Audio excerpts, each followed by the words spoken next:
మహాదేవుడును మన రక్షకుడునైన యేసుక్రీస్తు వారి నామములో శుభములు కలుగును గాక. నేటి వాక్యజ్ఞానము మత్తయి సువార్త 5వ అధ్యాయము 1-12 వచనములు. ప్రియులారా, ఈ మత్తయి సువార్త 5వ అధ్యాయము, 6వ అధ్యాయము, 7వ అధ్యాయం, ఈ 3 అధ్యాయాలను కలిపి కొండ మీద ప్రసంగము అని సంబోధిస్తారు. యేసయ్య కొండ మీద ఉండి చాలా ఉన్నతమైన అద్భుతమైనటువంటి ప్రసంగం చేసినటువంటి మాటలు ఈ అధ్యాయాలన్నిటిలో రాయబడటం మనం చూస్తున్నాం.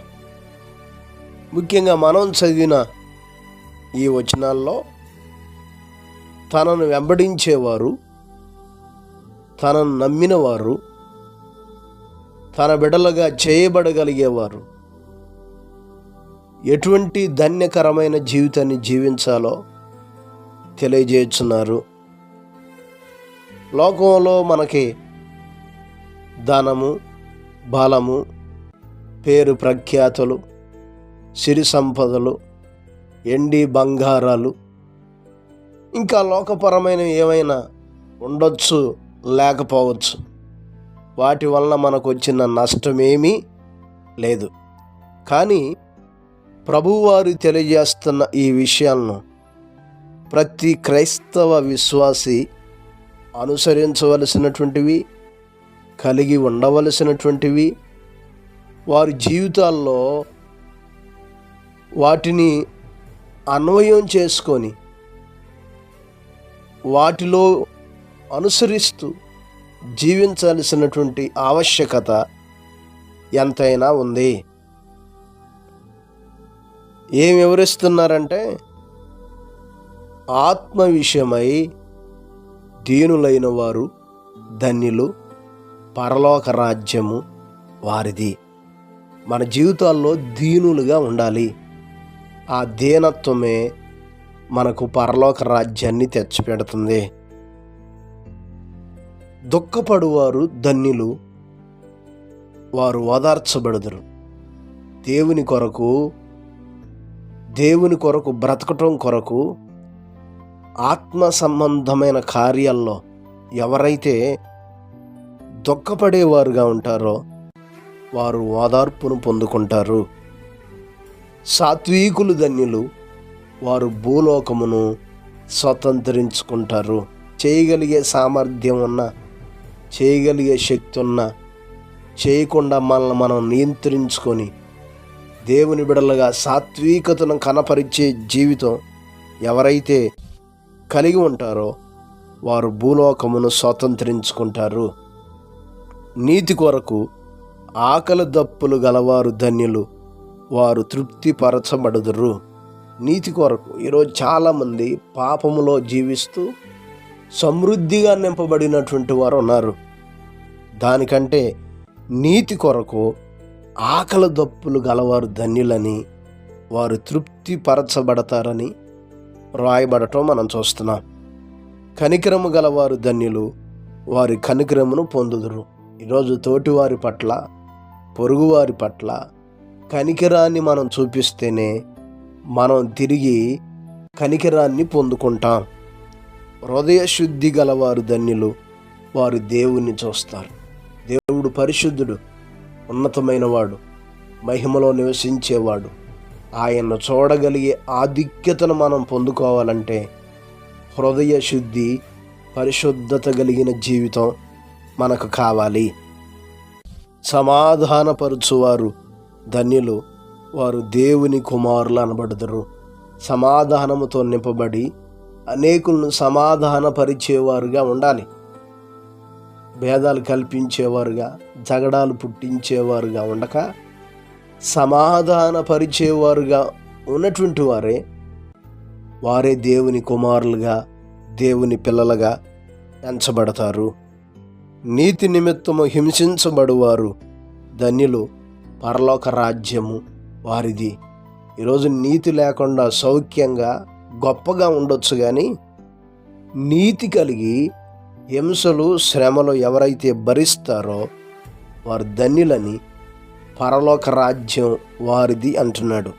ఇంకంత మాత్రమే కాదు, నా నిమిత్తము జనులు మిమ్మును నిందించి హింసించి మీ మీద అబద్ధముగా చెడ్డ మాటలల్లా పలుకున్నప్పుడు మీరు ధన్యులు, సంతోషించి ఆనందించండి, పరలోకమందు మీ ఫలము అధికమగును. చూడండి ఎంత అద్భుతమైన మాటలు ప్రభువారు వివరిస్తున్నారో. ప్రభువు నిమిత్తము నిందించబడేవారు, అవమానపరచబడేవారు, అవమానముగా చెడ్డ మాటలు భరించేవారు, ఇంకా అనేక రీతులుగా శోధించబడి ఇబ్బందులకు గురయ్యి వాటన్నిటినీ ఓర్చుకొనగలిగేవారుగా భరించేవారుగా ఉంటారో పరలోకంలో వారి ఫలము అధికమవుతుంది.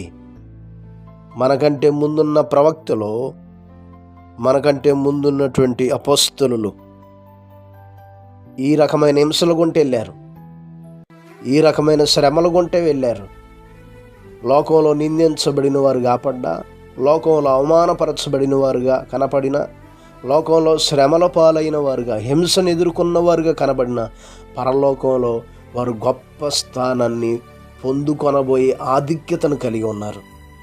కాబట్టి ఈ మాటలు వింటున్న ప్రియమైన దేవుని బిడ్డలారా, ఈరోజు లోకంలో ఆత్మీయత లేకుండా, నీతి లేకుండా, కనికరం లేకుండా, హృదయశుద్ధి లేకుండా, సమాధానపరిచే జీవితం లేకుండా, దీనత్వం లేకుండా, మన జీవితంలో మనం ఎంత కలిగి ఉన్నా, ఏది కలిగి ఉన్నా వ్యర్థులుగా ఉన్నట్టే. వీటిని కలిగి ఒక ధన్యకరమైన జీవితాన్ని జీవిస్తూ దేవుని పిల్లలంగా సంతృప్తి పరచబడుతూ ఆయన కనికరాన్ని పొంది ఆయన కుమారులుగా ఎంచబడి ఆయన్ను చూస్తూ పరలోకంలో గొప్ప ప్రతిఫలాన్ని, ఉన్నతమైన ప్రతిఫలాన్ని అనుభవించుదాం. అట్టి కృప దేవుడు మనకు దయచేయును గాక. పరిశుద్ధుడైన మా దేవా, గొప్ప కాపరి, అపారమైన మీ ప్రేమను బట్టి మీకు లెక్కలేని వందనాలు, స్తుతులు, స్తోత్రాలు ప్రభా.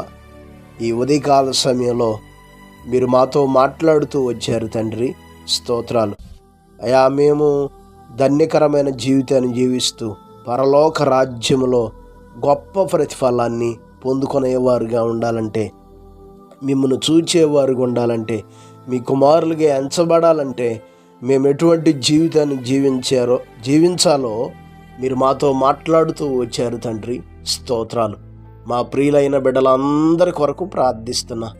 వారి సకల మార్గాల మీద మీ ఎలుగును ప్రకాశింపచేయండి. వారి పనులన్నిటిలో మీ సన్నిధిని తోడుగా ఉంచండి. బలహీనులుగా ఉన్న వారిని బలపరచండి, ఆదరించండి, ధైర్యపరచండి, నిబ్బరపరచండి, చేయూతనిచ్చి సహాయం చేయండి. ఈరోజంతా మీ సన్నిధిని తోడుగా ఉంచమని యేసు నామమున అడిగి వేడుకొనుచున్నాము తండ్రి, ఆమెన్. ప్రభు కృప మీకు తోడై ఉండును గాక.